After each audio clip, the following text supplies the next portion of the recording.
Hi, this is Rachel in Recover. We've got a special guest with us, Anne, and she's going to tell us a little bit about herself. She's a survivor of sexual abuse, but she's also going to tell us a little bit about who she is as a person.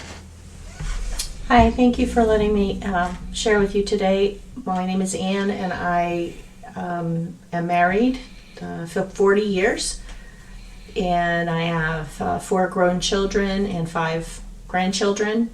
By profession, I'm a language teacher, and I also have career worked in West Africa as a missionary who teaches, and we church plant and mentor, disciple, basically just encourage the nationals. So we have some questions here for Anne to tell us a little bit about her recovery steps. What are things you have done for recovery of being sexually abused? As a young adult, I had my first counseling experience. It was not positive, but since then I've continued to seek help. A lot of the issues became available more obviously through marriage and issues that showed up there. I also had somebody ask me to write down the events, anything that had happened, and what was really helpful was writing down who was involved, where it was, but what happened that was really helpful was the when. For me, because I realized that I had 3 very significant traumas within a month or two, and I think that's what really set things off.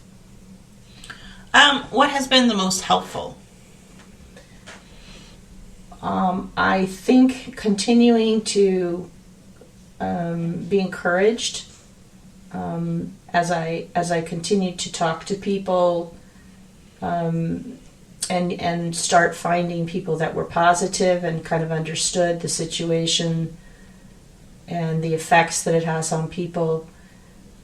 The culture also is more willing to talk about things and accept it. And as I realized more and more of my friends, siblings, colleagues, other people had also had either sexual abuse or other traumas, and seeing some of the similarities of how that exhibited in their lives, it was very encouraging to me to continue to push on and make sure that I sought help, talked about it, read more, listened to things, so that I could understand more about how it was affecting me, and I was also very encouraged that I could heal and not just have to be a broken vessel. How did your family respond? My family, I never told anybody about it. I didn't believe that I would be believed. I didn't believe that those who were my caretakers would be able to handle it themselves. My family of origin has its own issues. Most families have lots of issues, and but my sister was also involved, and so what we did was self-protect by deciding that we would make a plan, and if there were the perpetrator or perpetrators were involved, we would just never be alone in that situation again. And so that's the way we deal with it. Since then, other family members have, all female, have had some things happen, and we've talked about it, and I was very open with my children, even my sons, that it's something that can happen to anybody, and it does affect you. So my parents and the caretakers still don't really know anything about it. I didn't feel like it was something that would be beneficial to me at the time. How did your community respond? Well, I think it's the same kind of thing is with the family telling. I didn't tell my community until I was already married, and as things would come up, I would share that I had survived sexual abuse. But even that at that time, 40 years ago, people really weren't talking about it the way they are now. So I'm very open about it if it's the right time and the right opportunity to share.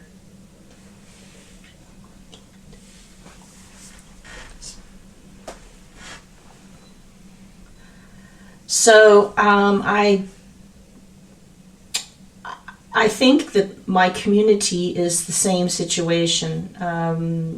If I've been in charge of teaching, or if I have met a colleague or a trainee who I think is exhibiting certain traits that I have seen to be common, as we get to know each other more, I'm very free to say something if it seems appropriate, and very often it ministers to the other person. So that's encouraged me to just not be quiet about it and hide it. Was there any re-victimization or victim blaming? I would say yes. It changed from physical abuse to verbal and emotional manipulation. There was some blaming of things when I began to realize that a lot of the behaviors were inappropriate. They were just plain wrong. They were hurtful. I would call one of the other people on their behavior, and I was blamed for, it's your fault, you're weird, you're sexually uptight. And all these people were people that should have been caretakers, trusted people in my life. The emotional and verbal kinds of abuse were noticing that I was in puberty and calling attention to it, wolf calls, watching me as I walked across the room and what I was wearing, and just very, very wrong, inappropriate behavior for somebody that is in a parental kind of situation. How did this impact your career?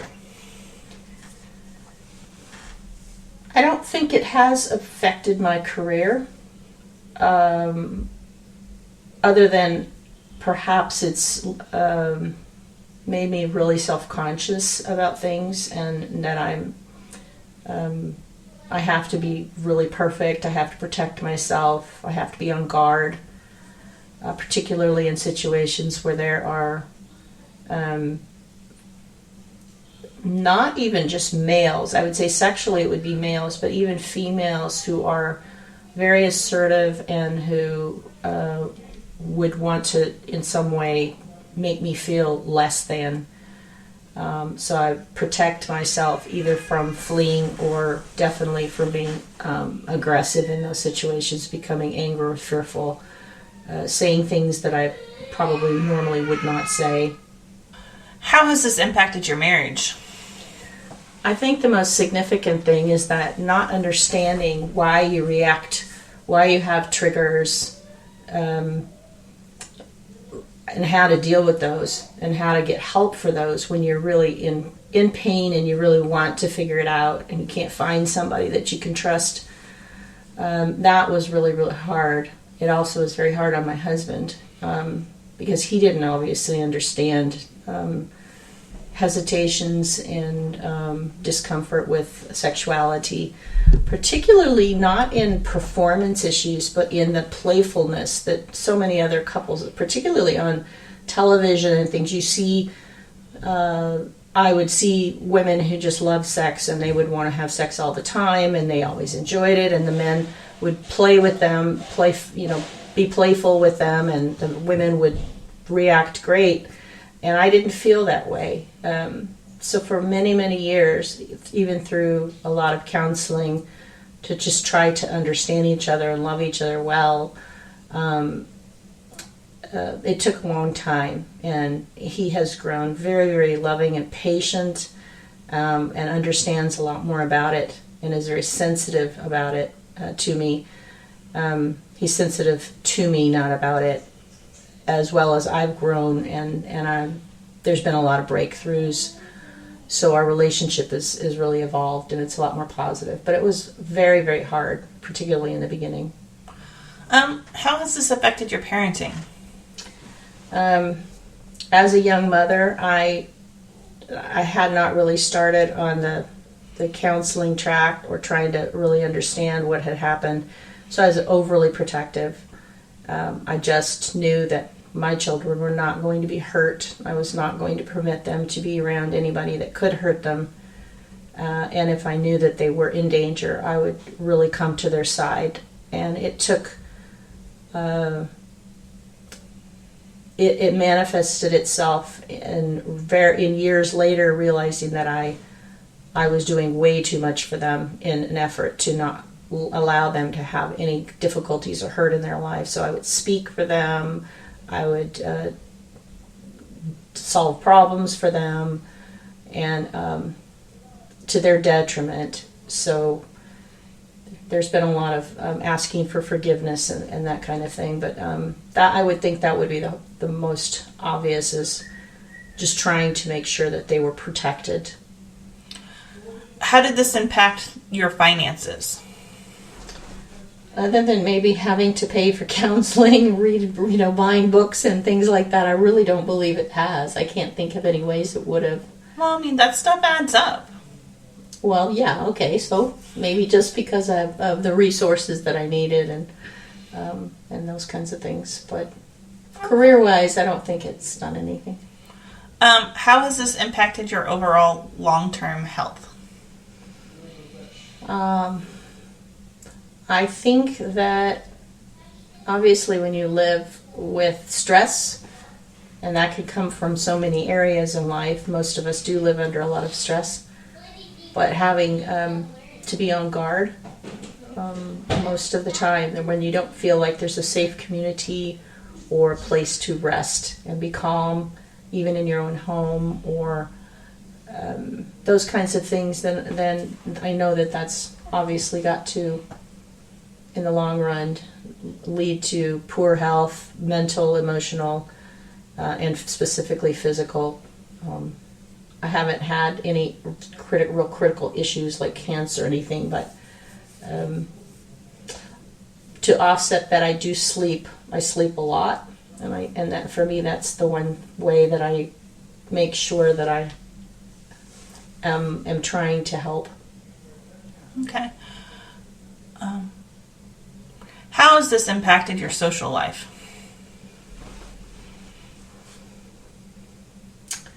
Well, I don't know.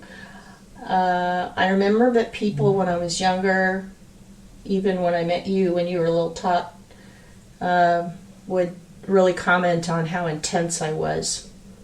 And I think that a lot of it was my own fear of myself, and not being comfortable, not thinking that I was good enough or that I could really be myself. So I was always on guard, and that feeling of intensity was just having my radar so high.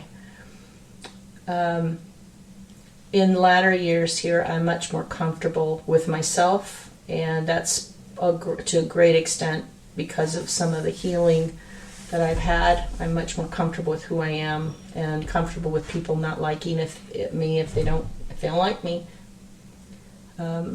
So I laugh more.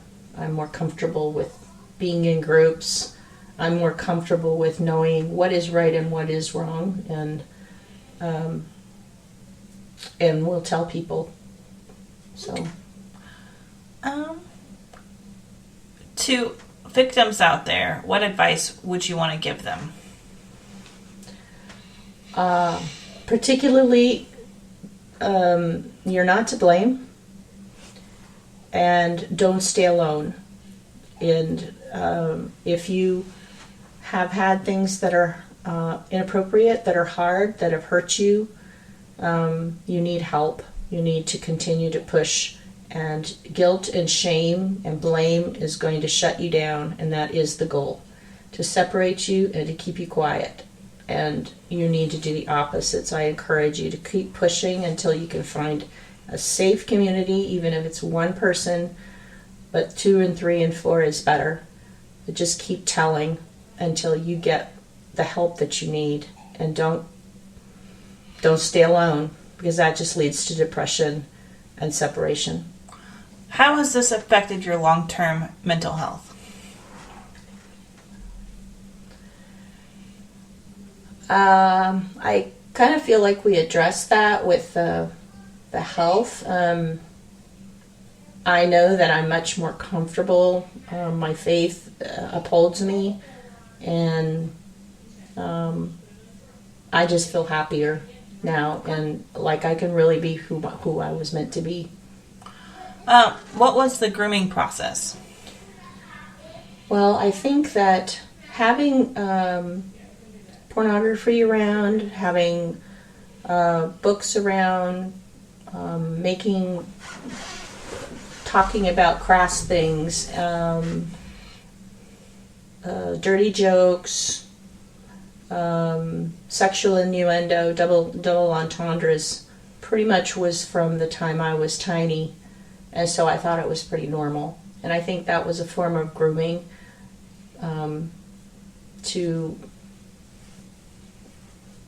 I don't know that it was intentional, but I think that in a way it was grooming, because you think that everybody's family is like that.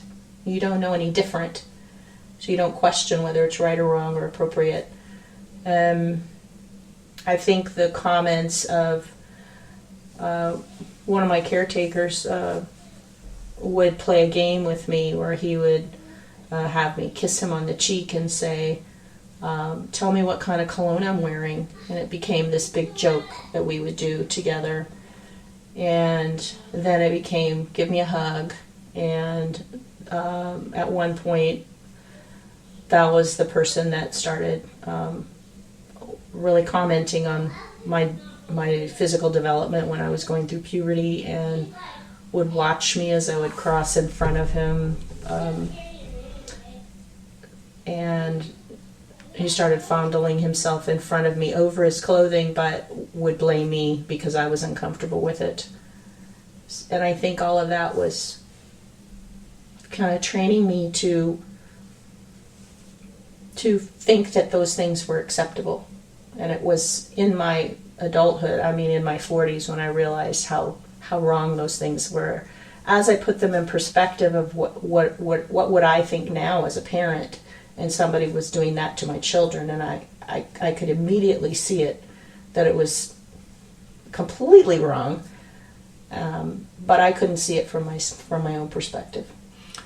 How has this impacted your faith? I know a lot of people have an issue with trusting God, and especially as their Father, their Heavenly Father, and being angry or scared because God has not protected them from it. But I have not, I didn't feel that way. I have seen more that God has continued to pursue me and woo me and put people and situations in my life so that I could be healed. I've had some very kind and wise people who've helped me to realize that the wrongness of what was happened, that it was not my fault. It was never the intent of God to have people hurt each other like this. And I think it showed me the depth of sin that's in the world. And this is what affected me. Some other people have had other things that have really been terrible in their life, that have traumatized them. But at all these points, the Lord has really been with me and provided for me care and protection, more knowledge, more ways to be healed, and people that have come alongside me to protect me, help me, understand me, accept me, and point out along the way ways that I could continue to grow and change from those things, the triggers and things that were negative behaviors. Okay.